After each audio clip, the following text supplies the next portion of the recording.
ದಟ್ಟವಾದ ಕಾಡಿನಲ್ಲಿ ಆನೆಗಳ ದೊಡ್ಡ ಹಿಂಡು ಸಂತೋಷವಾಗಿ ವಾಸಿಸುತ್ತಿತ್ತು. ಆನೆಗಳ ರಾಜ ಗಜರಾಜ ತುಂಬ ಶಕ್ತಿಶಾಲಿ ಮತ್ತು ಧೈರ್ಯವಂತನಾಗಿದ್ದನು. ಆದರೆ ಒಂದು ವರ್ಷ ಕಾಡಿನಲ್ಲಿ ಭೀಕರ ಬರಗಾಲ ಉಂಟಾಯಿತು. ಒಂದು ದಿನ ಎಲ್ಲ ಕೆರೆಗಳು ಒಣಗಿ ಹೋಯಿತು. ಆದರೆ ಒಂದು ವರ್ಷ ಕಾಡಿನಲ್ಲಿ ಭೀಕರ ಬರಗಾಲ ಉಂಟಾಯಿತು. ಎಲ್ಲ ಕೆರೆಗಳು ಒಣಗಿ ಹೋಯಿತು. ನೀರು ಇಲ್ಲದೆ ಆನೆಗಳ ಹಿಂಡು ತುಂಬ ಕಷ್ಟಪಟ್ಟಿತು.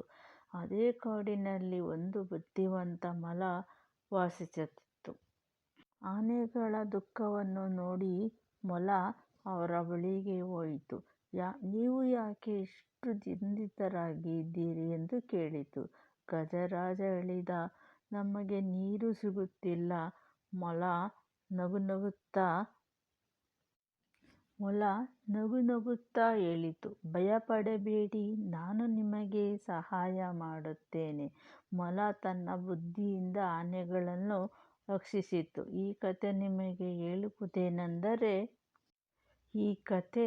ನಮಗೆ ಹೇಳುವುದೇನೆಂದರೆ, ಬಲಕ್ಕಿಂತ ಬುದ್ಧಿ ದೊಡ್ಡದು.